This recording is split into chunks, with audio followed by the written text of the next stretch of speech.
Ahora y hablamos del consumidor, de todo lo que tiene que ver con sus derechos. Está Milva Vesprini aquí con nosotros, la doctora. ¿Cómo le va? Bienvenida. Muchas gracias. Bueno, es régimen jurídico del consumidor. Exacto. Perfecto. Le contamos a la gente de qué se trata. Bueno, lo primero que tenemos que saber es de qué estamos hablando cuando hablamos de régimen del consumidor.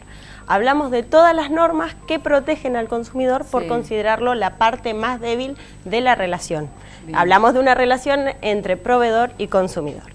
Y cuando hablamos del marco que lo protege, tenemos que hablar de la Constitución Nacional, del Código Civil y Comercial, de la Ley de Defensa del Consumidor y del decreto reglamentario. Bien, todo eso que nos avala que a veces ni siquiera lo sabemos. Exacto. Además, se aplican otras normas, porque hay determinadas situaciones que están reguladas por otras leyes, por ejemplo, cuando tenemos problemas con tarjetas de crédito, que llevan a que también se apliquen leyes de tarjetas de crédito, por ejemplo. ¿Sí? Lo importante es que todas estas normas llevan a una serie de principios. Primero que nada, lo que se protege en todos los ámbitos es la vida, la seguridad y la salud del consumidor. Ajá. Eso es lo principal. En segundo lugar, todo consumidor tiene derecho a una información adecuada, veraz, clara. Es decir, que entienda qué es lo que está pasando, qué es lo que está comprando. Bien, que no sea todo en letra chica, digamos. Exactamente, ¿sí? Es importante también que se prevengan y se eviten los daños que sufra el consumidor y si los sufre, que se le reparen, ¿sí? Porque es otro de los principios rectores. Y finalmente, el fácil acceso a reclamar la efectiva vigencia de los derechos. Uf, que a veces uno no tiene ni la menor idea. Claro, es que en realidad, exactamente, cómo hacer para reclamar en caso de que uno se vea afectado. Claro. ¿Sí? Eso es principal. Es importante que recordemos que tenemos dos vías para reclamar cualquier daño que sufra un consumidor. Tenemos una vía administrativa, que es la que se lleva adelante de la Dirección de Comercio e Industria, que hace una actuación administrativa donde intenta primero una conciliación y después, en caso de que exista alguna conducta reprochable, le aplica una multa, pero esa multa hay que tener en cuenta que no va destinada al consumidor, va al Estado. Ajá. La otra opción que tenemos, que sí favorece a los derechos del consumidor, es iniciar la vía judicial. Bien, directamente ir a un juicio. Digamos. Exactamente. Con una mediación previa, que está vigente en toda la provincia de Río Negro, obtenemos así primero un acercamiento de las partes y en tal caso se va frente al juez para que éste decida si es que hubo una violación a los derechos de defensa del consumidor y cómo se tienen que reparar. Bien, puede llegar a haber un arreglo previo, digamos. Sí, siempre se intenta en la etapa de mediación acercar a las partes. Bien. Y es obligatoria la presencia de ambas partes en la mediación.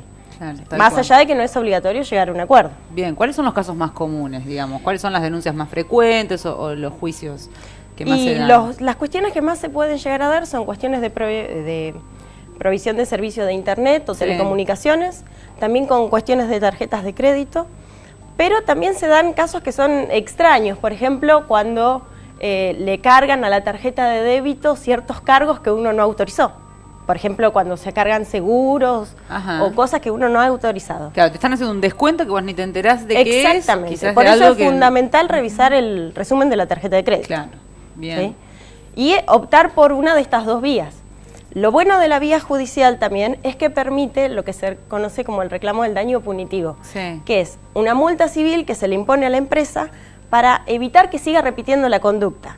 Es como una sanción extra y esa sanción sí va para el consumidor. ¿Sí?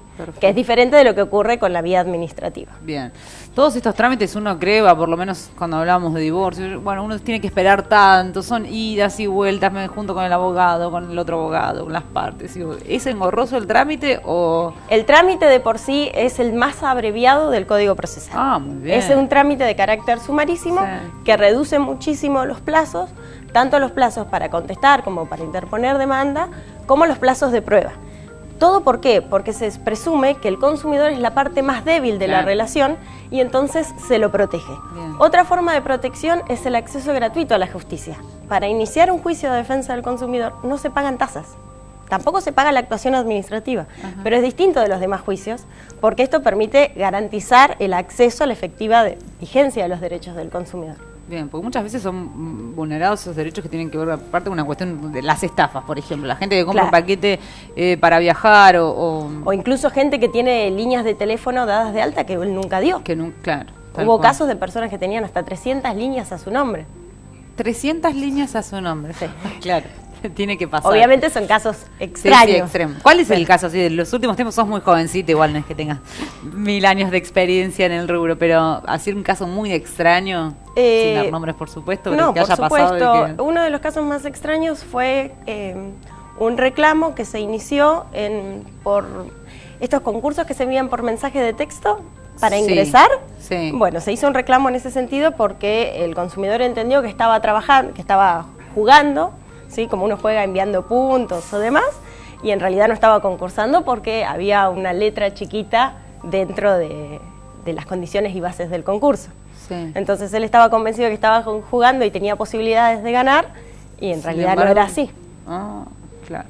¿Qué tiene que hacer la gente cuando vive alguna situación como esta, similar, o tiene que hacer algún tipo de reclamo o acercarse por lo menos a consultar si fue estafado o no? Claro, lo importante es reclamar, ¿sí? A veces parece que la cuestión es demasiado nimia o chiquita, o no, mejor que no hagamos lío, no, porque si no es mucho lío, es mucho claro, barullo. Más lío, no. No, la idea es solucionar el problema, no quiero sumar un problema más, pero en realidad eso actúa en detrimento de toda la sociedad. Porque si son conductas que son reprochables y nadie las sanciona porque no reclamamos, no tenemos forma de evitarlas. Tal cual. Ni pretender que las empresas las modifiquen. Muchas veces, ¿no? Nos quejamos de situaciones que si no las denunciamos nosotros no hay forma. Exactamente. Si el consumidor no denuncia, no tenemos forma de evitar que se sigan produciendo esas situaciones. Bien. Bueno, muchas veces nos visita Gladys Raimondo, Defensa del Consumidor también, que nos da algunos tips y cosas para tener en cuenta. Además, bueno, cómo ponerse en contacto con ellos. En este caso lo mismo, buscar un abogado, consultar. Exactamente. Se puede acercar al colegio de abogados, pedir el padrón de abogados y elegir libremente. Si no está Defensoría Oficial, y siempre si no está la opción de la vía administrativa. Bien, perfecto. Me encantó. Milva Desprini, te agradecemos mucho. No, la doctora, Milva, es muy jovencita, pero bueno, es la doctora. Le mandamos un beso grande a Nico Díaz, que está aquí con nosotros, a Natalia, a toda la gente que se acerca siempre al Colegio de Abogados, cada jueves para hablar de distintas temáticas que a ustedes les preocupan.